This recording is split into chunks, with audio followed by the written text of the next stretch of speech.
ছাত্রছাত্রী বন্ধুরা, তোমরা যারা ষষ্ঠ শ্রেণীতে পড়ো অর্থাৎ ক্লাস 6, তোমাদের বিষয় বাংলা মডেল অ্যাক্টিভিটি টাস্ক যার পূর্ণমান 50, অর্থাৎ অক্টোবর মাসের যে শেষ মডেল অ্যাক্টিভিটি টাস্ক অর্থাৎ পার্ট 8, তার সমস্ত উত্তর এই ভিডিওতে আমি করে দেবো। চটপট খাতা পেন নিয়ে বসে পড়ো, আর চ্যানেলে নতুন হলে অবশ্যই চ্যানেলটিকে সাবস্ক্রাইব করে রাখবে। তার কারণ তোমাদের সমস্ত মডেল অ্যাক্টিভিটি টাস্কের উত্তর এখান থেকেই পাওয়া যায়। একে রয়েছে, দেখো, ঠিক উত্তরটি বেছে নিয়ে লেখো। ভর দুপুরে কবিতায় শুকনো খড়ের আঁটি রয়েছে কোথায়? অশ্বত্থ গাছের নিচে, মাঠে, গোলা ঘরে, আনা নৌকোর খোলে। উত্তর হবে ঘ, নৌকোর খোলে। 1.2, তাকে আসতে বলবে কাল। আসতে বলা হয়েছে। আচ্ছা, তো এখানে শঙ্কর সেনাপতিকে, না অভিমন্যু সেনাপতিকে, না বিভীষণ দাসকে? গোয়া হচ্ছে সঠিক উত্তর, বিভীষণ দাসকে হবে সঠিক উত্তর। 1.3, আকাশের নয়ন তুলে দাঁড়িয়ে রয়েছে। আকাশে নয়ন তুলে দাঁড়িয়ে রয়েছে কে? বুনো পাহাড়, মরুভূমি, প্রভাত সূর্য, না পাইন গাছ? উত্তর হবে ঘ, পাইন গাছ। 1.4, যেতে পারি কিন্তু কেন যাব? কাব্যগ্রন্থটির রচয়িতা। এই কাব্যগ্রন্থটির রচয়িতা কিন্তু নীরেন্দ্র চক্রবর্তী নয়, অরুণ মিত্র নয়, শক্তি চট্টোপাধ্যায় হচ্ছে সঠিক উত্তর।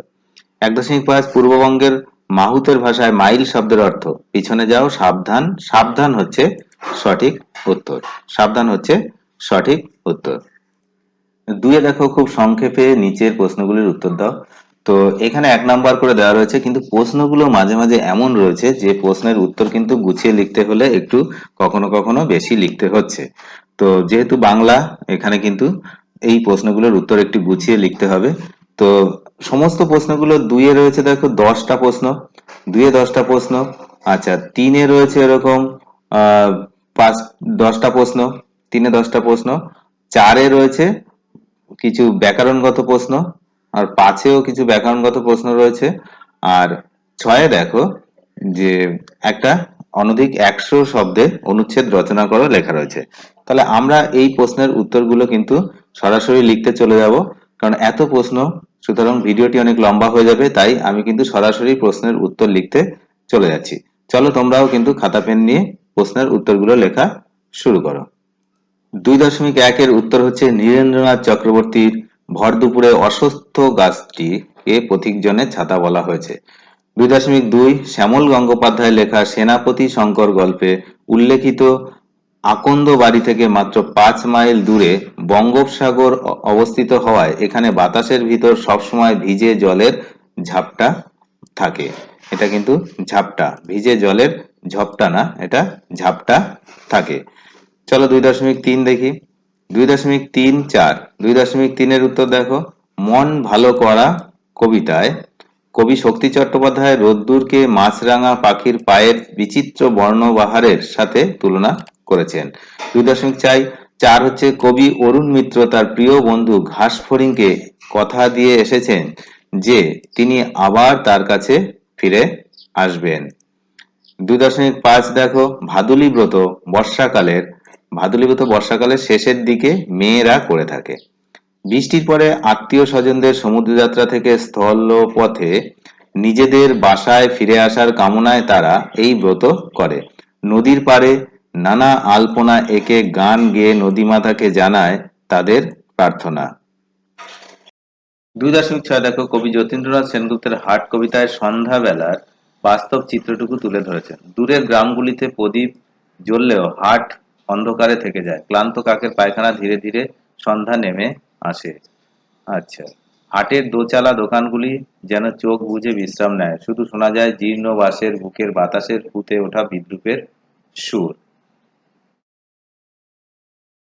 2.7 দেখো, কালী পুজো অর্থাৎ কার্তিক অমাবস্যা তিথিতে রাঢ়বঙ্গের কৃষিজীবী সমাজের প্রাচীন উৎসব গো বন্দনা, অলক্ষ্মী বিদায়, কারাকুটা, গরুকুটা প্রভৃতি পালিত হয়। এই উৎসবের সময় সমস্ত ঘরবাড়ি পরিষ্কার করে আলপনা দিয়ে সাজানো হতো। 2.8 দেখো, উত্তর হবে, ছোট ছোট পিঁপড়েদের মধুর চলার কথা কবি বলেছেন। তো এখানে দেখো কয়েকটা প্রশ্নের উত্তর এতই ছোট, আবার কয়েকটা প্রশ্নের উত্তর খুবই বড়। এরপরে রয়েছে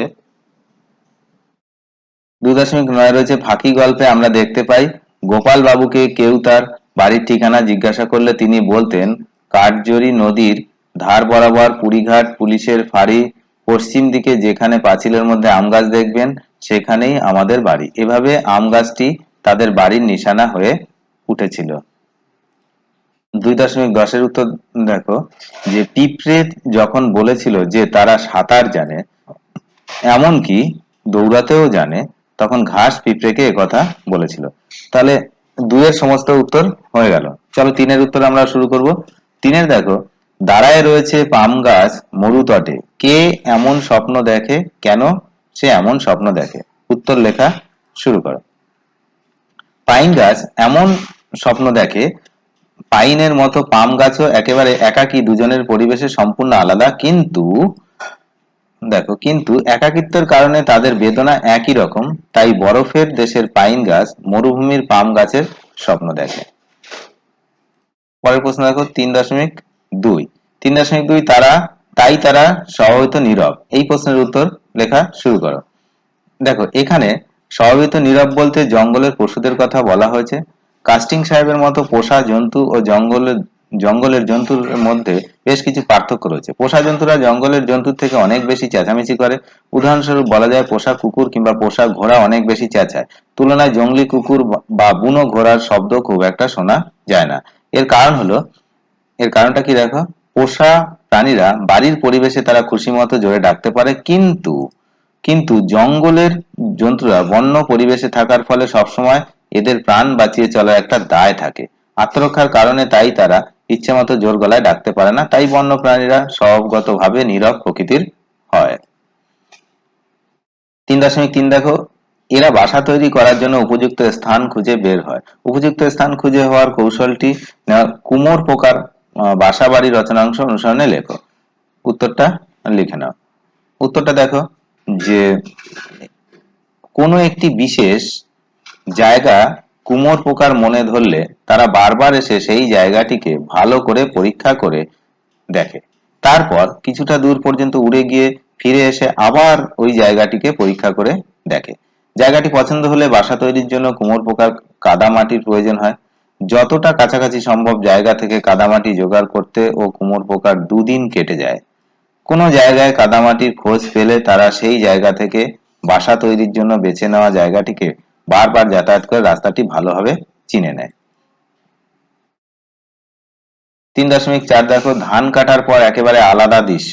মরশুমের দিনে গদ্যাংশে অনুসরণে সেই দৃশ্য বর্ণনা করো। উত্তর শুরু করো লেখা। উত্তর দেখো, ধান কাটার পর মাঠে যতদূর দৃষ্টি যায় চোখে পড়ে রুক্ষ মাটির শুকনো ও কঙ্কালসার চেহারা। আলগুলির বুকের পাঁজরের মতো রোদের দিকে তাকানো যায় না। গরুর গাড়ির চাকায় মানুষের পায়ের মাটির ডেলা গুঁড়ো হয়ে রাস্তা হয়েছে, আর সেই ধুলো ঘূর্ণিঝড় ও হাওয়া উড়ে এসে চোখ মুখ ভরে যায়। বেলা বাড়তেই মাটি গরম হয়ে ওঠে। যারা মাঠে যায় তারা তাড়াতাড়ি বাড়ি চলে আসে। পুকুর, খাল, বিল, নদী সব শুকিয়ে যায়। কোথাও জল থাকে না, গাছে পাতা থাকে না, আগুনের ঝলকায় শুধু চারিদিকে হাহাকার শোনা যায়। 3.5 দেখো, দিনে ও রাতে পটভূমিতে হাটের চিত্র হাট কবিতায় কিভাবে বিবৃত হয়েছে? উত্তর লেখা শুরু করো। দিনের বেলা হাটে কোলাহল থাকে, চেনা অচেনা হাজার হাজার মানুষের ভিড়, কত মানুষের পায়ের টুকরো টুকরো ছাপ পড়ে থাকে হাটের ধুলোতে। সবাই নিজের জিনিস গোছাতে ব্যস্ত, সামান্য অর্থের জন্য কত কাড়াকাড়ি। সারাদিন চেনা অচেনা মানুষের ভিড়ে কথার অন্ত থাকে না। রাত্রে হাট নিস্তব্ধ হয়ে পড়ে থাকে। দূরের বাড়িগুলোতে বাতি জ্বলে, কিন্তু হাটে শুধু অন্ধকার রাজত্ব করে। রাত্রে নেই দর কষাকষি, নেই কেনা বেচা। এটা কেনা বেচা, ঠিক আছে, নেই কেনা বেচা। এই ভবের হাটে কত যে ক্রেতা আর বিক্রেতা এলো আর গেল তার হিসাব নেই। চলো 3.6, মাটির ঘরে দেওয়াল চিত্র রচনায় সাঁওতালি দেওয়াল চিত্রের বিশিষ্টতা কিভাবে ফুটে উঠেছে? কালী পুজো বা কার্তিকের অমাবস্যা তিথিতে সাঁওতাল সম্প্রদায়ের মানুষেরা গৃহ মার্জনা অলংকার করে থাকেন। মূলত জমিতে আকার আশ্রিত বিভিন্ন বর্ণ সমাবেশে রচিত দেওয়াল চিত্রে চওড়া রঙিন ফিতের মতো সমান্তরাল রেখা, ত্রিভুজ এবং চতুষ্কোণ বানিয়ে নকশা করা যায়। সাধারণত ঘরের চারিদিকে ঘিরে থাকা মূল বেদিটিকে তারা কালো রং করে। এটা কিন্তু খুব ইম্পর্টেন্ট, হ্যাঁ, তারা কালো রং করে। তারা সমান্তরালেই এক বিগত চওড়া গেরুয়ার একটি রেখা টেনে তার উপর সমান ছাড় দিয়ে আরেকটি কালো রেখা টানা হয়। এর উপর সাদা, আকাশি, গেরুয়া, হলুদ রঙের রেখা দিয়ে চতুষ্কোণ বা ত্রিভুজগুলি তৈরি হয়, সেইগুলি পাশাপাশি বসিয়ে দেওয়াল ভরিয়ে তোলে। সাঁওতাল সম্প্রদায়ের এই অপরূপ শিল্পের মাধ্যমে সাঁওতালি দেওয়াল চিত্রের বৈশিষ্ট্য ফুটে উঠেছে। পরের প্রশ্ন দেখো 3.7, পিঁপড়ে কবিতায় পতঙ্গটির প্রতি কবির গভীর ভালোবাসার প্রকাশ ঘটেছে, আলোচনা করো। দেখো উত্তর দেখো যে অমিয় চক্রবর্তী রচিত পিঁপড়ে কবিতায় পিঁপড়ের মতো এই ছোট্ট প্রাণীটির প্রতি ভালোবাসা ও মমত্ববোধ ফুটে উঠেছে। কবির মতো সে যত ছোট প্রাণী হোক না কেন, এই পৃথিবীতে বেঁচে থাকার তার সমান অধিকার রয়েছে। এই ক্ষণস্থায়ী জীবন সকলে মিশে আনন্দে থাকার মধ্যেই কবি জীবনের পরম সার্থকতা উপলব্ধি করতে পেরেছেন। 3.8 দেখো ফাঁকি গল্পের অন্যতম প্রধান চরিত্র একটি নিরীহ নিরাপদ আম গাছ, উদ্ধৃতিটি কতদূর সমর্থনযোগ্য? এখানে দেখো লেখক রাজকিশোর পটনায়ক, পুরো প্রশ্নটা কিন্তু তোমরা উত্তরটা লিখে নাও। এটুকু লেখা হয়ে গেলে আমি পরেরটা দেখাচ্ছি। এই ভিডিও পজ করে কিন্তু সব উত্তরগুলো লিখে নেবে, মানে এত প্রশ্নের উত্তর সব পড়ে শোনাতে গেলে ভিডিও অনেক লম্বা হয়ে যাবে।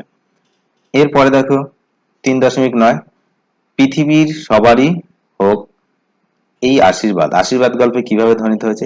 এটা হচ্ছে দক্ষিণারঞ্জন মিত্র মজুমদারের লেখা। আশীর্বাদ গল্পে বক্তা হলো গাছের পাতা। তারপরে তুমি এটুকু এই যে পর্যন্ত লেখা আছে এটা লিখে নেবে। 3.10 দেখো এমন অভূতপূর্ব অবস্থায় আমায় পড়তে হবে ভাবিনি। গল্পকথক কোন অবস্থায় পড়েছিলেন? এখানে দেখো লেখক হচ্ছে শিবরাম চক্রবর্তী। শিবরাম চক্রবর্তীর রাঁচিতে সেই হুড্ডুর দিকে সাইকেল নিয়ে যাওয়ার ছিল, সেই ঘটনাটা। এটা বারবারই মডেল অ্যাক্টিভিটি ট্যাক্সে দেওয়া হচ্ছে, তো উত্তরগুলো আমি আগেও করিয়ে দিয়েছি, আবারও করিয়ে দিচ্ছি। তো এখানে দেখো যে সেই ভূতের গল্প, নিশ্চিত হন তিনি ভূতের পাল্লায় পড়েছেন, শীতেও তার ঘাম দেখা গেল। লেখক এই অবস্থার কথাই বর্ণনা করেছেন।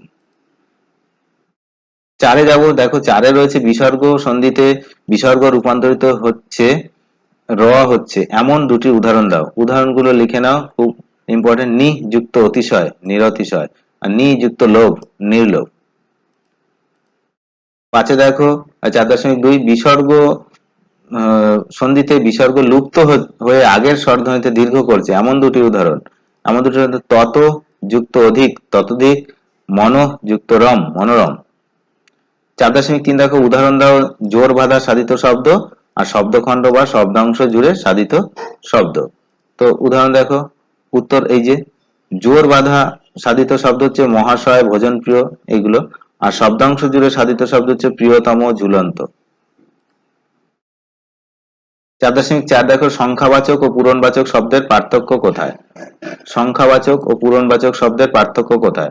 উত্তর যেসব শব্দ গণনার যোগ্য কোনো সংখ্যাকে নির্দেশ করে থাকে তাদেরকে সংখ্যাবাচক শব্দ বলে। যেমন তীরে তিনখানা নৌকা ভিড়ল, 10 মিলি করি কাজ, এরা। আর সংখ্যা শব্দ দ্বারা যখন কোনো নির্দিষ্ট স্থান বা ক্রম বোঝায়, অর্থাৎ সংখ্যা শব্দের একটি বৈশিষ্ট্য প্রকাশ পায়, তাকে বলে পূরণবাচক শব্দ। যেমন পঞ্চম দিন, তারপরে হচ্ছে 12 দাগের অঙ্ক, এইগুলো।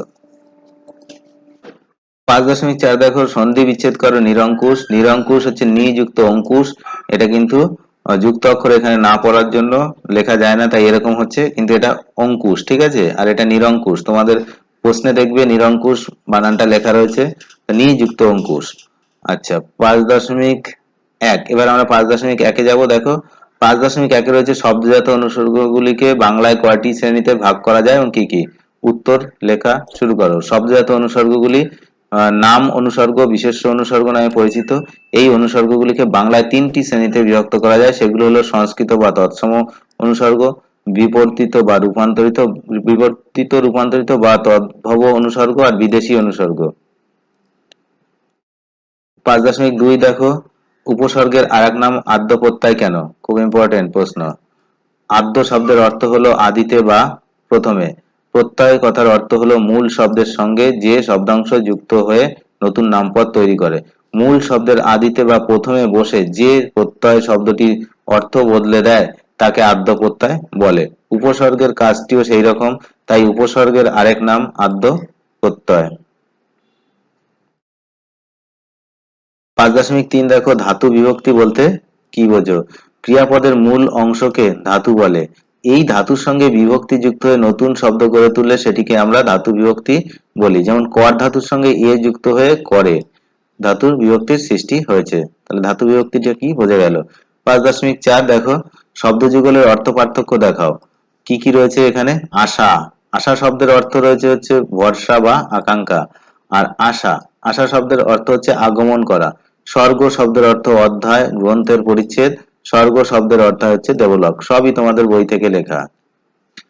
5.5 দেখো, পদান্তর করো। জটিল আর জগৎ আর জটিল। জগৎ হচ্ছে জাগতিক, জগৎ হচ্ছে জাগতিক দেখো, আর জটিল হচ্ছে জটা। জগৎ জাগতিক আর হচ্ছে জটিল জটা। এবার দেখো লাস্ট যে প্রশ্ন ছিল, তোমাদেরকে রচনা লিখতে বলা হয়েছে অনধিক 100 শব্দের মধ্যে বাংলার উৎসব। তো বাংলার উৎসব বলে হেডিং দেবে। ভূমিকা, ভূমিকা দেখো, মানব জীবনের একটি অপরিহার্য অঙ্গ হলো উৎসব। মানুষ শুধুমাত্র খেয়ে পড়ে বেঁচে সন্তুষ্ট হয় না, সে অনেকের সঙ্গে নিজেকে মিলিয়ে দিতে চায়। দৈনন্দিন জীবনে একঘেয়েমি থেকে মুক্তি চায়, শ্রম ক্লান্ত জীবন পেতে চায় সহজ অনাবিল আনন্দ। আর সেই জন্যই মানুষ উৎসবে মেতে ওঠে। উৎসব মানুষকে আনন্দ দেয়, প্রসারিত করে তোলে আর অস্বস্তিকে বাঙালির প্রসারিত করে তোলে আর অস্তিত্বকে, তার অস্তিত্বকে। বাঙালি সারা বছর ধরে অজস্র উৎসব লেগে থাকে। তাহলে জীবনে কি বিষয় অনুযায়ী বাংলা উৎসবগুলি মোটামুটি 4টি শ্রেণীতে ভাগ করা হয়। শ্রেণীগুলো কি দেখো, যে যে 4টি শ্রেণী সেটা হচ্ছে ধর্মীয় উৎসব, সামাজিক পারিবারিক উৎসব, ঋতু উৎসব এবং জাতীয় উৎসব। তো এই 4টিকে আমরা এবার পয়েন্ট করে লিখবো। প্রথমে হচ্ছে ধর্মীয় উৎসব। লেখো ধর্মীয় উৎসব। নানান ধর্ম সম্প্রদায়ের বাস এই বাংলায়। সকল সম্প্রদায়ই আপন আপন ধর্মীয় উৎসবে মেতে ওঠে। হিন্দু বাঙালিদের প্রধান ধর্মীয় উৎসব দুর্গাপুজো। শরৎকালে দেবী দুর্গার আরাধনাকে কেন্দ্র করে কয়েকদিনের জন্য ধর্মমত নির্বিশেষে বাঙালি জীবন আনন্দমুখর হয়ে ওঠে। দুর্গাপুজো ছাড়া কালী পুজো, সরস্বতী পুজো, লক্ষ্মী পুজো, বিশ্বকর্মা পুজো, মনসা পুজো এইসব ধর্মপুর প্রভৃতি বাংলার বিশিষ্ট ধর্মীয় উৎসব। এছাড়াও আরো নানা ধরনের ধর্মীয় উৎসব পালিত হয় হিন্দু সমাজে। আচ্ছা, মহরম, ঈদ, শবে বরাত প্রভৃতি মুসলমান সম্প্রদায়ের উৎসব বাঙালি জীবনের সঙ্গে অচ্ছেদ্যভাবে জড়িত। তার এই পর্যন্ত হয়ে গেল। তারপরে দেখো, বাঙালি খ্রিস্টানদের মধ্যেও রয়েছে বড়দিন, গুড ফ্রাইডে, ইস্টার স্যাটারডে প্রভৃতি উৎসব। এরপর হচ্ছে সামাজিক পারিবারিক উৎসব। সামাজিক পারিবারিক উৎসব কি দেখো, মানুষ সামাজিক জীব, ব্যক্তিগত আনন্দ অনুষ্ঠানকে সে ভাগ করে নিতে চায় সমাজের আর 5 জনের সঙ্গে। এই প্রবণতা থেকে বাঙালি সমাজের নানা ধরনের সামাজিক উৎসব পালিত হয়ে থাকে। বাংলা সামাজিক উৎসবগুলির মধ্যে বিবাহ, অন্নপ্রাশন, জন্মদিন, উপনয়ন প্রভৃতি বিশেষ উল্লেখযোগ্য। এছাড়া আরো কিছু উৎসব অনুষ্ঠান আছে যেগুলো মূলত পারিবারিক, যেমন জামাই ষষ্ঠী, ভাতৃদ্বিতীয়া, বিশেষ করে ব্রত উদযাপন প্রভৃতি। তবে এই সব পরিবার কেন্দ্রিক অনুষ্ঠানগুলিও শেষ পর্যন্ত বাংলার সামাজিক উৎসবে পরিণত হয়। বাংলার সামাজিক উৎসবে পরিণত হয়। এরপরে দেখো ঋতু উৎসব। ঋতু উৎসব হচ্ছে দেখো, বঙ্গ প্রকৃতিতে 6টি ঋতুর আবির্ভাব বাঙালি জীবনে নিয়ে আসে বৈচিত্র্য।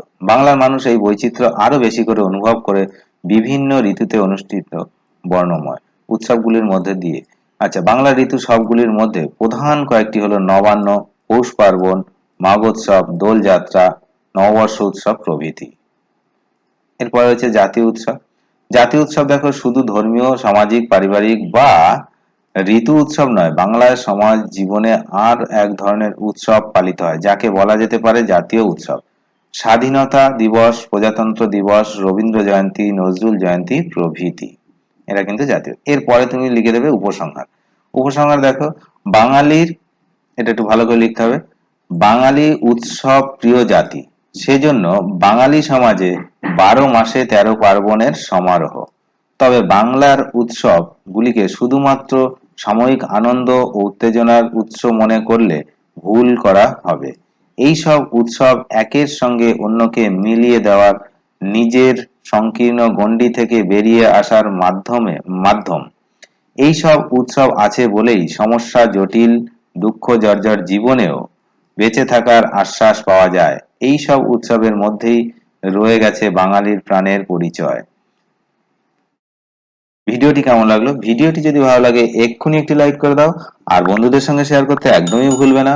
তার কারণ তোমাদের সমস্ত মডেল অ্যাক্টিভিটি টাস্কের উত্তর এই চ্যানেল থেকেই পাওয়া যায়। আর তুমি যদি চ্যানেলে নতুন হও তাহলে অবশ্যই চ্যানেলটিকে সাবস্ক্রাইব করে রাখো। ভিডিওটি দেখার জন্য অসংখ্য ধন্যবাদ।